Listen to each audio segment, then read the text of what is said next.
As some of you would know, recently I hit Challenger in solo queue, and usually this comes quite naturally as I have dedicated the past 12 years of my life to this game, playing pro, etc, etc. So, to me hitting Challenger is really nothing out of the ordinary, and I'm not even saying this just to, boast or anything. It's just been my reality for quite some time. However, this time I learned something new, something extremely valuable that I hadn't even been making videos about or teaching to the students that I coach. This year, the story for me of reaching Challenger was different.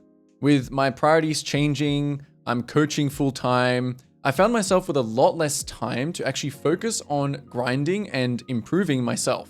Don't get me wrong, maintaining my individual skill has always been a priority, which is one of the reasons this video is even going to exist. I would not feel comfortable coaching players on concepts and theories that I myself could not use to reach Challenger.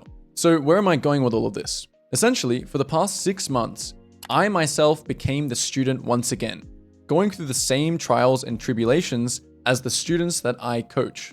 The first thing that I had to face was the reality that I wasn't going to just be able to autopilot my way to Challenger like I usually do. I couldn't rely on my raw experience and skill from the past. Mechanically, I wasn't up to scratch. As the years progress, the common player base is evolving, and I needed to play more and review certain interactions. I had to reevaluate the champions I usually play, some being poor in the meta and some being out of practice.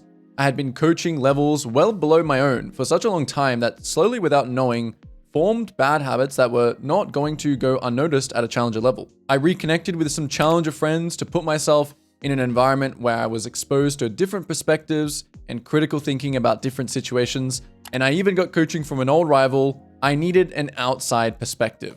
Oh, you're seeing the pattern here. You see what I mean? It's not really the initial decisions that are breaking you. And through all of this, I discovered something new within my own little coaching world. This was not some quick fix. This was not something that all happened overnight, and relative to your own goals and situation will be the same. The one key thing I learned more than anything was perseverance. For some, climbing happens quite quickly. I've seen that. And for some, we quit 1 week before we have that breakthrough. Perseverance and not giving up is something I seriously had to experience myself that I was for the most part unaware of in my coaching.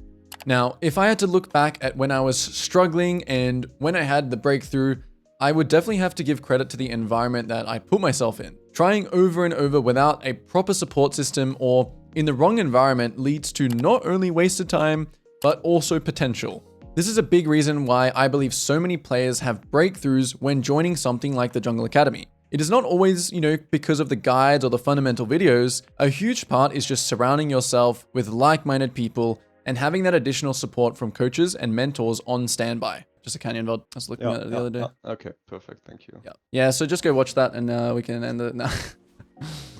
Okay, perfect. Yeah, that's the coaching done. Okay. All right, let's take a look. At the end of the day, I believe everyone eventually has their breakthrough. And if you are not having your breakthrough, consider the environment that you put yourself in. Consider what you're doing now and why it is not working. Make changes. And most importantly, remember to persevere.